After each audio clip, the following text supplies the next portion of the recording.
Ang stroke ay isang malubhang kondisyon na kung hindi maaagapan ay maaaring magdulot ng malubhang kapangsanan o kamatayan.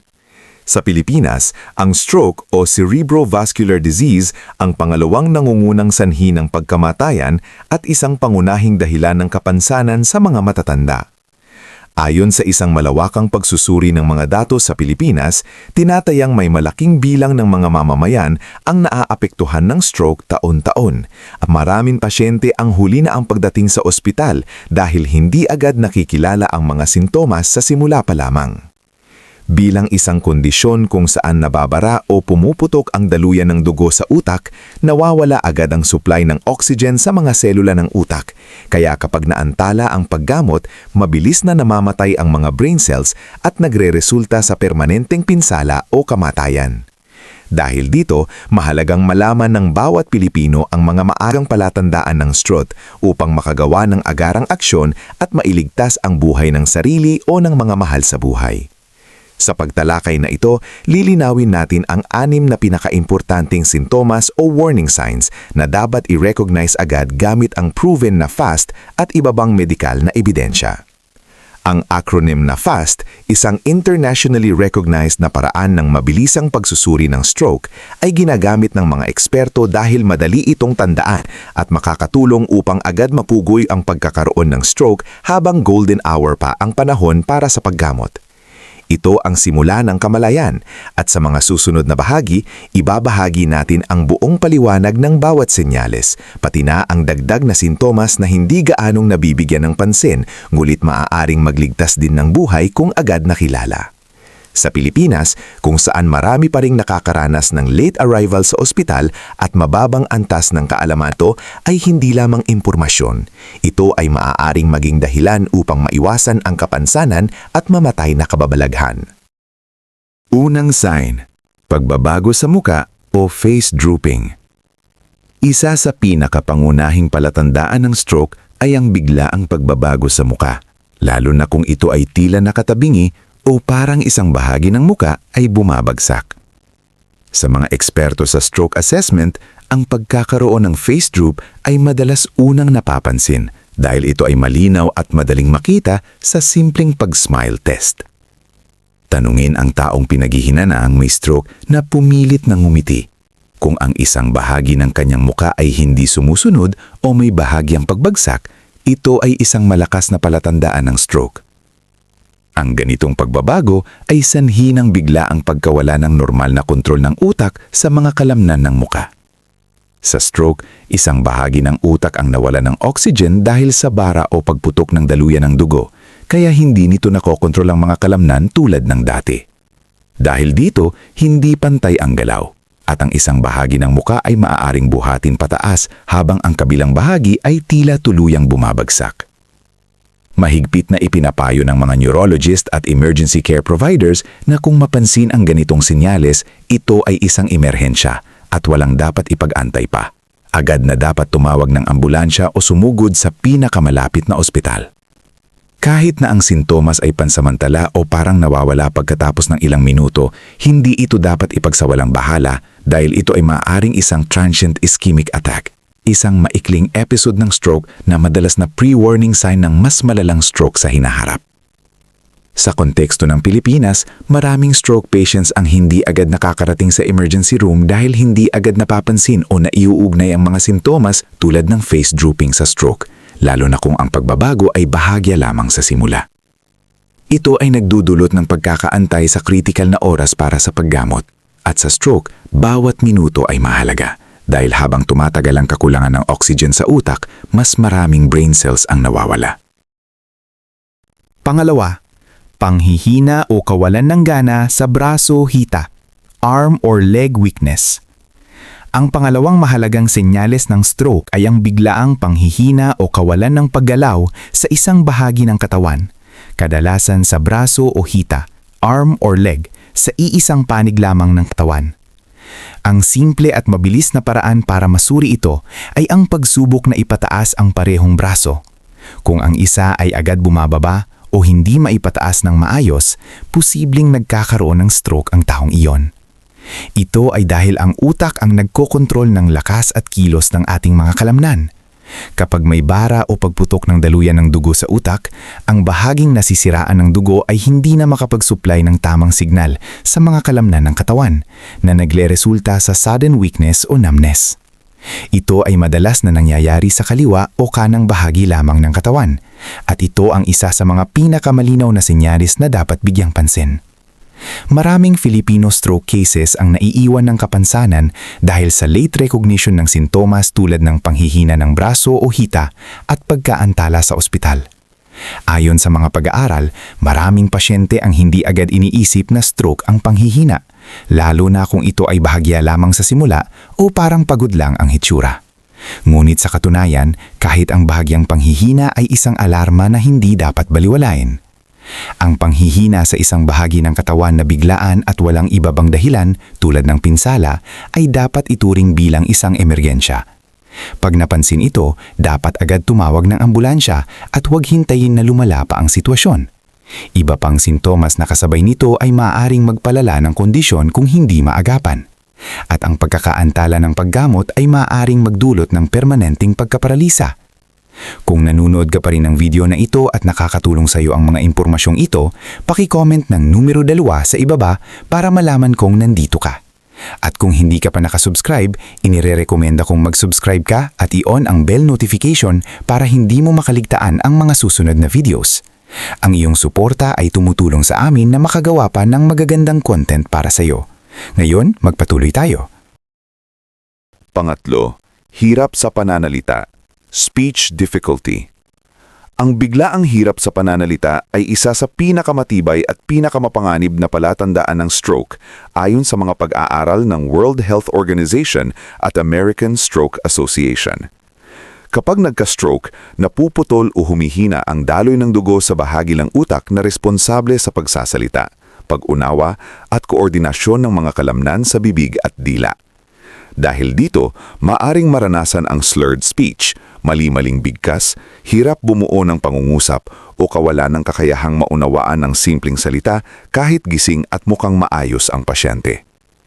Isa sa mga pinakapraktikal at suportado ng pananaliksik na paraan ng pagsuri ay ang pagpapasabi ng isang simpleng pangungusap, gaya ng maganda ang panahon ngayon. Kung ang pagsasalita ay malabo, putol-putol o ibang-iba kaysa sa normal na paraan ng pananalita ng tao, ito ay red flag ng stroke at hindi dapat ipagsawalang bahala. Ayon sa medical research, bawat minutong delay sa gamutan ay maaring magresulta sa pagkamatay ng milyong-milyong brain cells. Sa Pilipinas, ipinapakita ng lokal na datos na maraming kaso ng stroke ang nahuhuli ang gamutan dahil ang hirap sa pananalita ay napagkakamalang pagod, stress o epekto lang ng puyat. Ngulit malinaw sa siyentipikong ebidensya na ang biglaan at hindi maipaliwanag na pagbabago sa pananalita o pag-intindi ay isang emerhensyang medikal. Tandaan, kapag naapektuhan ang pananalita, malamang ay naapektuhan na rin ang utak. Ang agarang pagdadala sa ospital ang maaring magligtas ng buhay at maiiwasan ang permanenteng kapansanan. Pang-apat, biglaang panlalabo o pagkawala ng paningin. Sudden vision problems. Ang ika-4 na mahalagang babalang senyales ng stroke ay ang biglaang panlalabo, pagdoble o pagkawala ng paningin, kadalasan sa isang mata o sa parehong mata. Maraming Pilipino ang hindi agad iniuugnay ang ganitong sintomas sa stroke dahil iniisip nilang ito ay simpleng problema lamang sa mata, pagod o epekto ng edad. Subalit, ayon sa mga neurologists, ang sudden vision changes ay isa sa mga malinaw na palatandaan na may nangyayaring seryosong problema sa utak. Ang paningin ay direktang konektado sa utak, at kapag ang daluyan ng dugo na nagbibigay ng oxygen sa visual centers ng utak ay nabara o pumutok, mabilis na naaapektuhan ang kakayahan makakita. Ayon sa mga pag-aral sa stroke assessment, ang panlalabo ng paningin ay maaaring magpakita bilang parang may kurtinang bumababa sa mata, bigla ang pagkabulag sa isang mata, o kaya naman ay hirap makita ang mga bagay sa isang side ng visual field. Ito ay tinatawag na hemianopia, kung saan kalahati ng nakikita ng pasyente ay nawawala kahit pa normal ang pakiramdam ng mata mismo. Ang ganitong kondisyon ay malinaw na sinyalis ng stroke at hindi simpleng eye problem. Sa Pilipinas, maraming stroke survivors ang nagkukwento na ang unang sintomas nila ay panlalabo ng paningin, ngunit pinili nilang ipagwalang bahala dahil inaakala nilang lilipas din ito.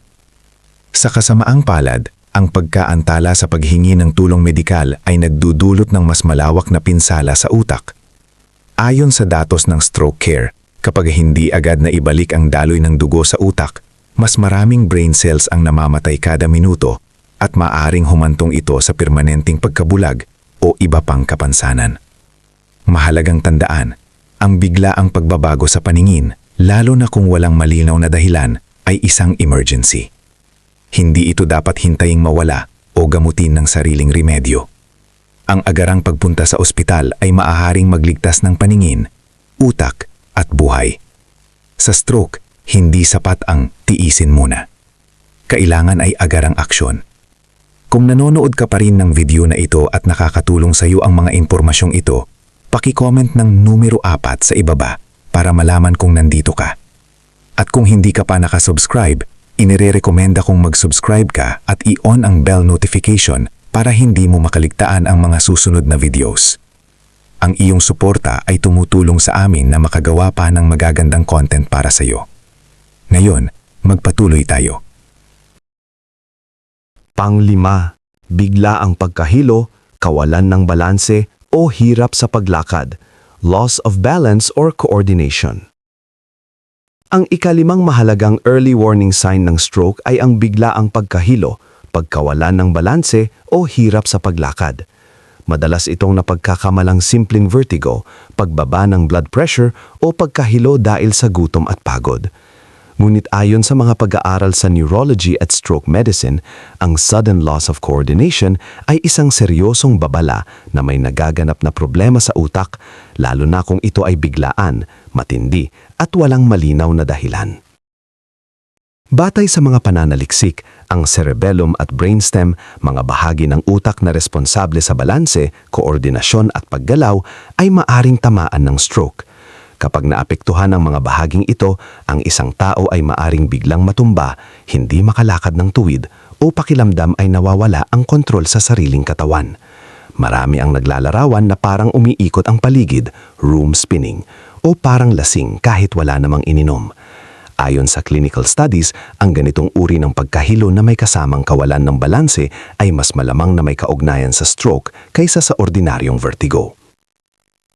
Sa konteksto ng Pilipinas, ipinapakita ng mga lokal at internasyonal na pag-aaral sa stroke awareness na maraming pasyente ang nahuhuli sa pagpunta sa ospital dahil hindi agad kinikilala ang pagkahilo bilang sintomas ng stroke. Lalo na sa mga nakakatanda, madalas itong ipinalalagay na mahina na ang tuhod, nanglalambot o nahilo lang. Mulit binibigyang diin ng mga eksperto. Ang stroke-related dizziness ay kadalasang biglaan, matindi at maaring may kasamang panlalabo ng paningin, pagsusuka, pamamanhid o panghihina ng isang bahagi ng katawan. Mahalagang tandaan na ang stroke sa brainstem ay kabilang sa mga pinakadelikado. Ayon sa medical research, maaari itong magdulot ng mabilis na paglala ng kondisyon, kabilang ang hirap sa paghinga, pagkawala ng malay at maging kamatayan kung hindi agad na agapan. Kaya kapag ang isang tao ay biglang hindi makatayo, hirap maglakad o nawalan ng balanse ng walang malinaw na dahilan, ito ay isang medical emergency at hindi dapat ipagpaliban. Sa kulturang Pilipino na sanay magtiis at maghintay muna, mahalagang baguhin ang panawa. Ang biglaang pagkahilo at kawalan ng balanse ay hindi simpleng karamdaman, maaring ito ang unang sigaw ng utak na humihingi ng agarang tulong. Kapag kumilos ka ng mabilis, maaari mong iligtas hindi lamang ang buhay, kundi pati ang kalidad ng pamumuhay. Pang-6, matinding sakit ng ulo labiglaan at walang dahilan, severe sudden headache.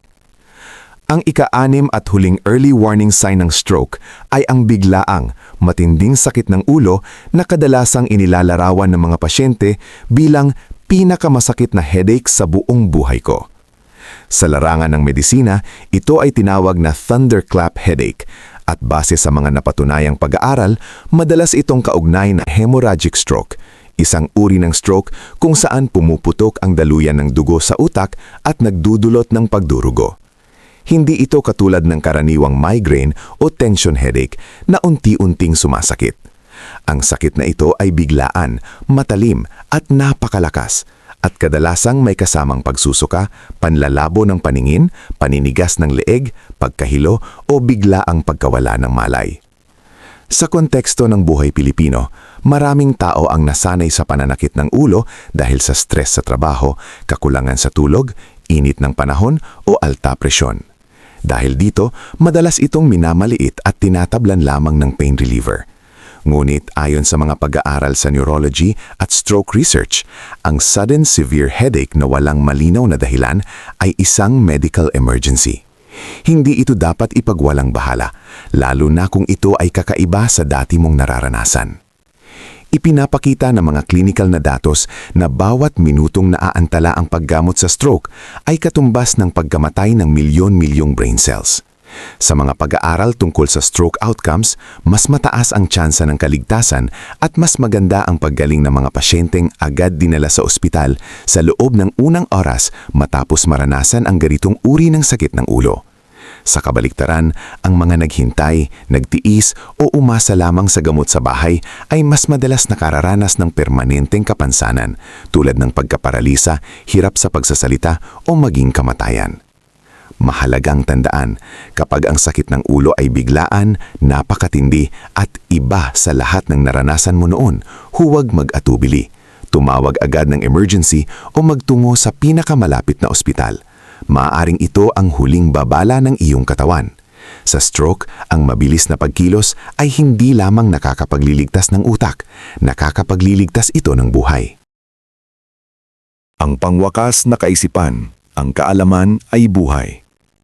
Ang stroke ay isang seryosong kondisyon na kadalasang dumarating ng biglaan at walang paunang babana. Ayon sa mga napatunayang pag-aaral sa neurology at public health, ang bilis ng pagkilo sa unang oras na tinatawag na golden hour, ang pinakamahalagang salik upang makaligtas at maiwasan ang permanenteng kapansanan. Sa Pilipinas, kung saan ang stroke ay kabilang sa pangunahing sanhi ng kamatayan at disability, ang tamang kaalaman ay tunay na anyo ng proteksyon. Ang 6 na early warning signs, face drooping, panghihina ng braso o hita, hirap sa pananalita, biglaang problema sa paningin, pagkawala ng balanse at matinding sakit ng ulo, ay malinaw na senyales ng agarang panganib.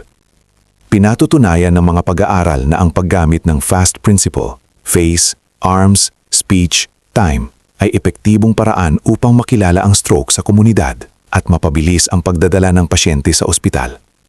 Bawat minutong lumilipas ng walang lunas ay katumbas ng milyong-milyong brain cells na nasisira, isang katotohanang kinikilala sa buong mundo ng medisina.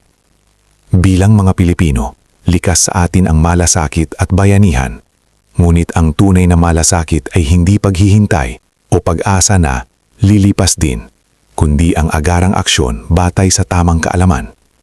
Kapag may hinala ng stroke, huwag mag-atubili, tumawag agad ng ambulansya o magtungo sa pinakamalapit na ospital. Ang kaalamang ito ay hindi pananakot, kundi kapangyarihan.